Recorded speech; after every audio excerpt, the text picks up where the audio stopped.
Toute institution humaine, toute personne, elle s'ancre dans une histoire, c'est-à-dire un passé, un présent, un futur. Et donc quand j'ai construit effectivement Arola, il me fallait une histoire. C'est-à-dire que je ne pouvais pas simplement construire une entreprise en me disant c'est une entreprise avec un but lucratif, on va faire de l'argent, on va placer des gens.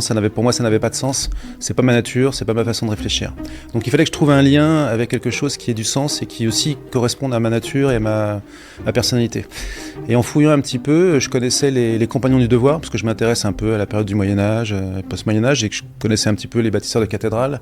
Et il y avait quelque chose là-dedans qui me titillait, dans la mesure où ces gens-là, ils transmettent, ils construisent des choses qui les dépassent, qui dépassent même leur vie personnelle, puisqu'en fait, ils construisent des choses parfois ils ne voient pas la réalisation. Et je me suis dit, dans le logiciel aujourd'hui, on arrive à un moment de maturité.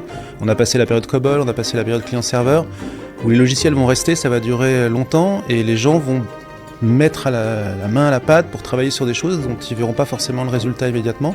Et je me suis dit, il y avait un lien, il y avait quelque chose à créer de ce côté-là.